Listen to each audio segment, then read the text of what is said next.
La visite d'Emmanuel Macron à Marseille ce lundi 26 juin a suscité une grande attente de la part de Nicolas Pagnol, petit-fils de Marcel Pagnol, qui se trouve actuellement dans une situation délicate. Il se voit contraint de quitter le château de la Busine, lieu mythique au centre du livre Le Château de Mamers.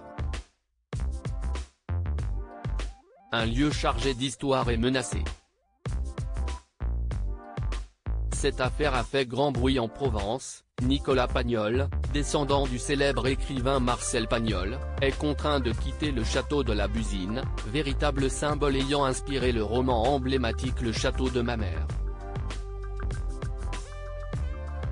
Cette décision provient de la mairie de Marseille, qui prévoit d'y installer le Centre de culture ouvrière, un organisme social de l'extrême gauche, à la place des activités culturelles et cinématographiques qui étaient menées avec succès par l'héritier Pagnol depuis près de 20 ans.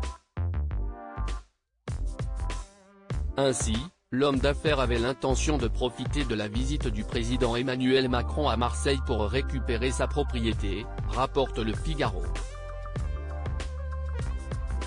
En effet, Nicolas Pagnol a un profond attachement au château, soulignant que la mairie de Marseille ne fait pas preuve de discernement en confiant ce lieu historique à une association ouvrière peu expérimentée dans le domaine culturel.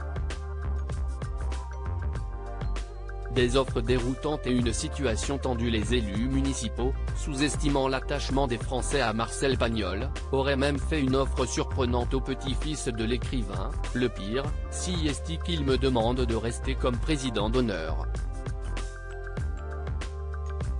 Si est-il d'une impolitesse incroyable, s'est indigné Nicolas Pagnol. Par ailleurs, il a été victime de menaces physiques, ce qui l'a conduit à porter plainte le 21 juin dernier. Il a ainsi sollicité l'aide des autorités, de la ministre de la Culture Rima Abdul Malak jusqu'à l'Élysée, dans l'espoir que son appel soit entendu.